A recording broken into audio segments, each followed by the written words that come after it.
diverges a little bit from the story that's found in the scriptures, because Rembrandt includes the older brother. He includes him right here. And he wants them involved. He wants them there. He wants us to see him. In the scriptures, as the story is told, the father receives the son and then gives him the cloak, and they start to have the party, and then the older brother shows up.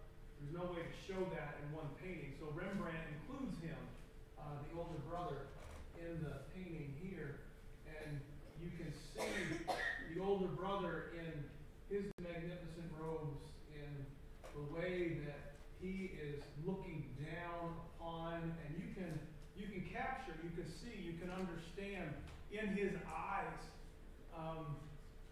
the thought that is going through, or the thoughts that are running through his mind as he's watching his father receive back his younger brother.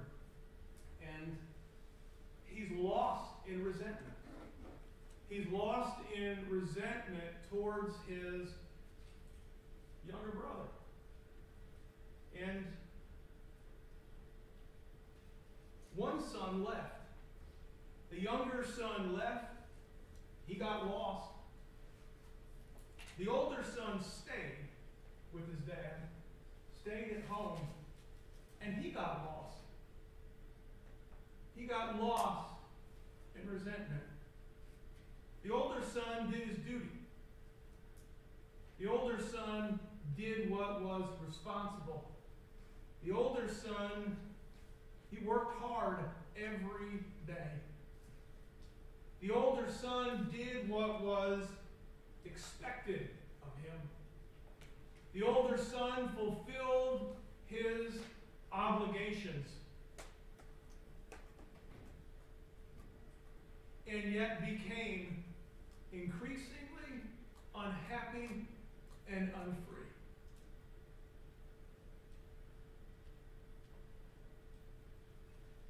And ended up in this place where he's lost in resentment, to this place where he cannot enter in and cannot celebrate the returning of his brother,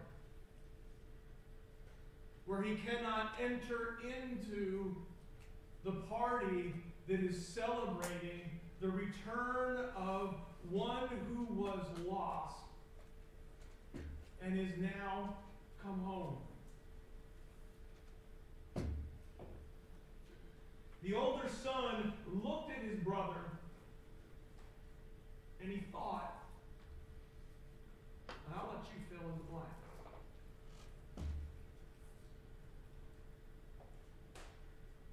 The older son watched his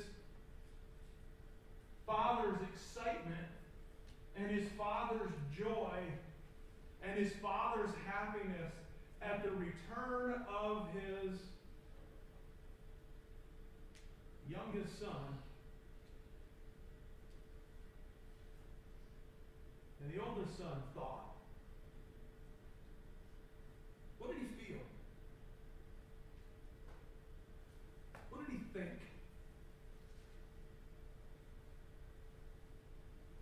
We're good at coming up with those ideas, aren't we? We're good at coming up with those ideas of what the older brother thought or what the older brother felt. We connect with that older brother because it's easy for us to live and to move as the older brother.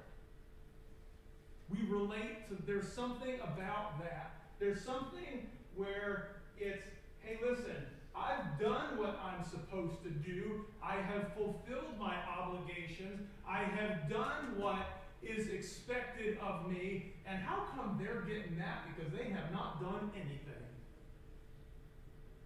When am I going to get mine?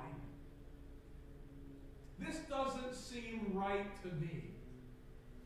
You have squandered everything. I have worked hard. I have paid my bills. I have done this, and this. And you get that, and I get what? This doesn't make sense to me. We connect with that. We're good at that. It's a piece and a part of how we live and of how we move. Or at least I connect with that. Right? There are times in my life where I say, yeah, that's it. I am that older brother. I can look at situations, I can look at experiences, and I can say, yeah, I'm right there with him. What in the world are you doing, Dad? You're going to welcome him back, and what's he going to do? He's going to squander the second half. And Dad, that's mine. What are you doing? I connect with it. We get lost in resentment. Listen to what Nallon has to say about this older brother. It is strange to say this, but deep in my heart, I have known the feeling of envy towards this wayward son, towards the younger son.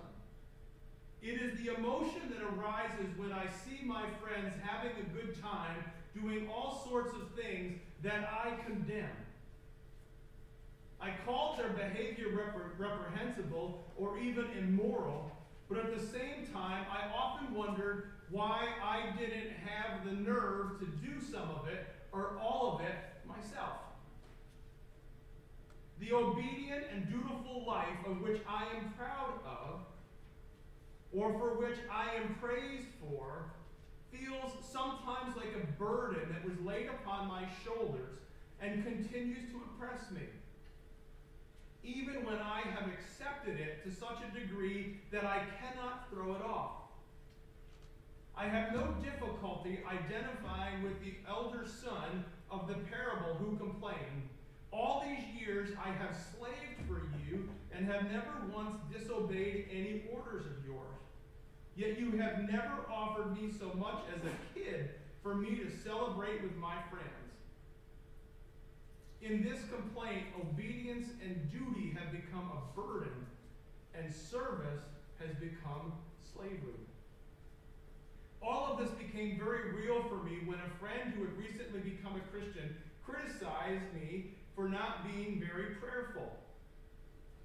His criticism made me angry, very angry. I said to myself, how dare he teach me a lesson about prayer? For years he lived a carefree and undisciplined life, while I, since childhood, have scrupulously lived the life of faith. Now he is converted and starts telling me how to behave. This inner resentment reveals to me my own lostness. I had stayed home and didn't wander off, but I had not yet lived a free life in my Father's house. My anger and my envy showed me my own bondage. Did you hear that? The way that we get lost in resentment at times, as we look at the world around us, it paralyzes us. Because joy and resentment cannot coexist. The elder son, his resentment paralyzed him. His resentment robbed him of the joy of his brother coming home. His resentment robbed him of the joy of sharing in the joy of his father. His resentment robbed him of the opportunity to join in the party that was taking place. Resentment and joy cannot coexist. And you say to me, Pastor, this is not easy. he have looked at it differently? That was a tough situation. And I sit there and say, amen, absolutely, yes it was. It was a very difficult situation for him to find himself in. And maybe in situations like that, if we are not finding ourselves 100% joyful in what is taking place, and we're not able to join in the celebration, and there's these pains of resentment that are beginning to make their way and to speak into our lives, maybe we need to take steps towards joy.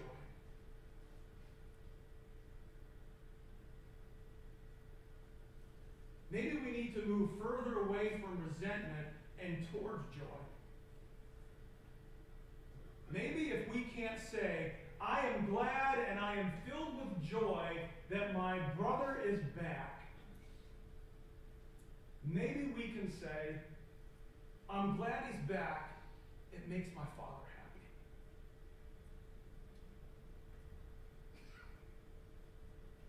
Maybe if we can't say that, maybe we can say, I'm glad he's back. Now there's somebody else to do some of this work around here.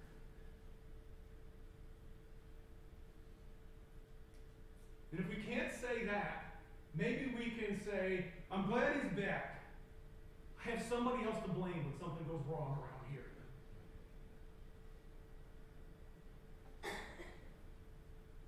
And if we can't say that, maybe we can say, I'm glad he's back. And there is no way in the world I'm going to let him steal my joy this time. It's beginnings, right? If we can't be 100% joyful, maybe we can take steps towards the joy that the Father had. And it's so very easy to get lost in resentment like this older brother. And when we get lost in resentment, our joy is stolen away from us. So this past week, it's Wednesday morning. I have an early morning meeting on Wednesday morning. I don't do early morning meetings. I don't like them, but I have one. And so I'm heading off to my early morning meeting, and I stop at Land Hope on my way to my meeting. I want to buy a newspaper. I go in. Land Hope does not have the newspaper that I want, so I'm frustrated. I walk back out, and I get into my truck, and my truck will not start. Here I am at Land Hope. I'm right on time to get to my morning meeting, and my truck won't start. My joy level goes from here to the bottom. Then I get on the phone with AAA. Lord have mercy. And my joy level, I start to build this resentment. I can feel it. It's coming in the core of who I can feel it. And it's coming up. And it's just, and it's there. There's just this knot in the core of who I am. I'm frustrated. I'm angry. And fine. Okay, whatever. After sitting there about 20 minutes, I try, okay, maybe it'll start now. Turn the car on. Wow, it starts now. Well, that's wonderful. And so I end up taking the car to the garage, and the whole day spins out of control from there. Man, I was functioning like that older brother. Things are happening, and my level of resentment, it went to here, and where was my joy? My joy was just gone. Saturday morning, I was sitting in my study. I was spending time downstairs at the house, and God said, I'm going to show you some things. I want you to see some things. And he said, 2 weeks ago, you were at the Jesuit Center. If your car had died at the Jesuit Center instead of 5 miles up the road at Land Hope, that would have been a little bit more difficult, wouldn't it?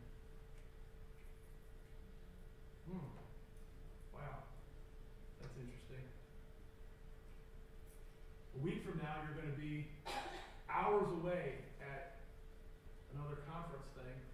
And if your truck died there, that would be a whole lot more difficult than dying 5 miles up the road at Landhope. How about that? Wow. So, I did you a favor, Dan. Your truck died at Landhope, 5 miles up the road. You got it fixed in 2 days.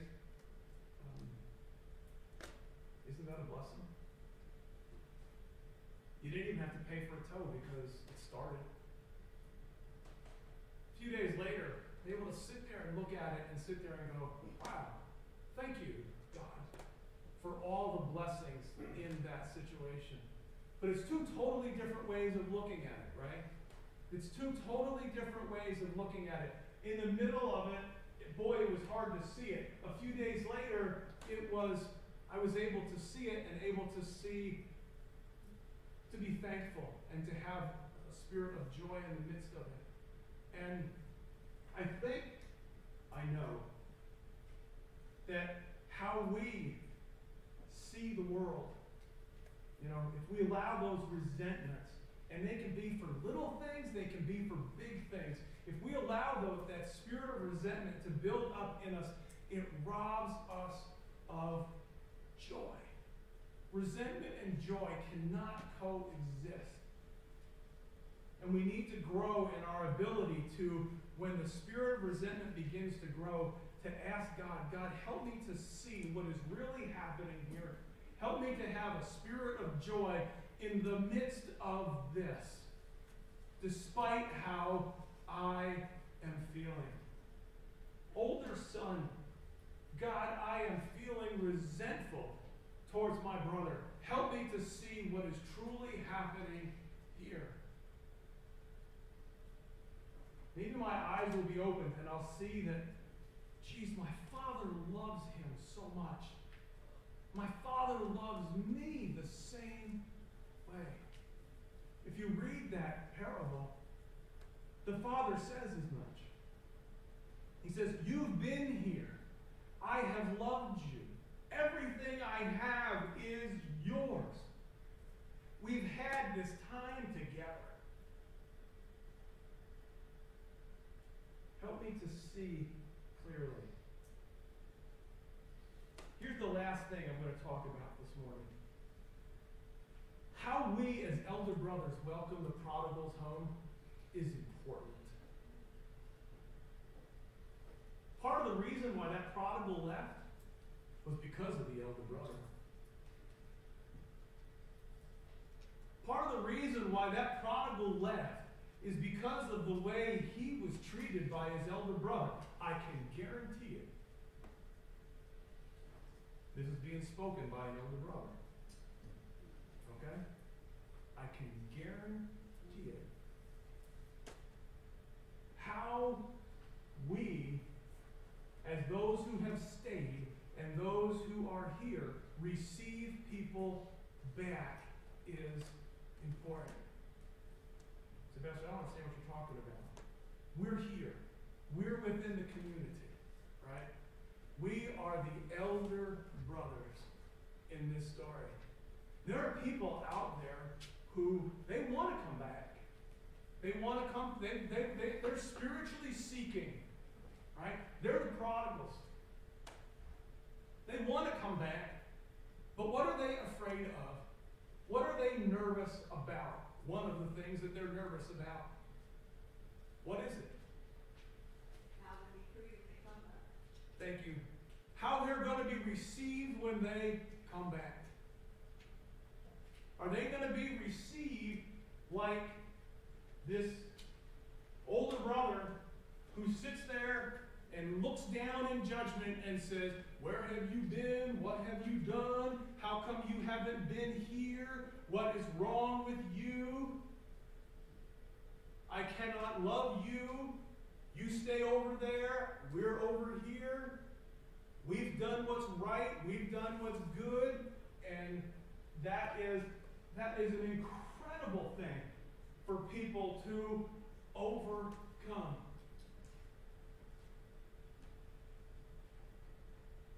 how the older brother receives back is important.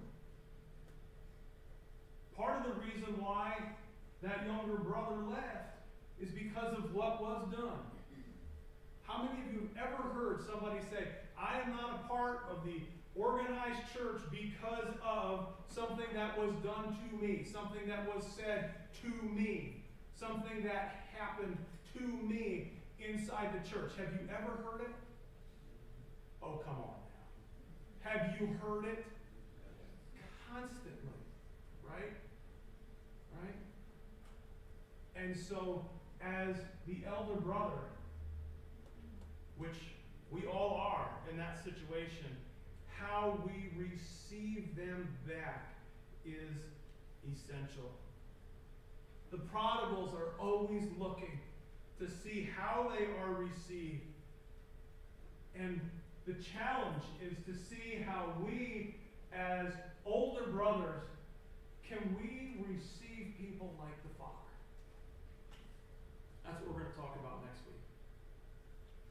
Because ultimately, that's our goal. You know, when we hear this story, a lot of us will connect with one of these two brothers. We'll say, I connect with the younger brother. I connect with the older brother. But our challenge is that ultimately, we'll begin to live and to move like the Father. And to receive people back like the Father. To help the family, to help the community experience joy and celebration. We lose our resentment and we experience joy ourselves, and then we share that joy with other people. My prayer for you this morning is that wherever you find yourself, whether you are sitting here and saying, boy, I am that younger son, or you're sitting here and saying, boy, I am that older son, wherever you find yourself, that you will be able to open yourself up to receive the grace and the mercy and the love and the forgiveness of the Father, which leads to joy. Let's pray together.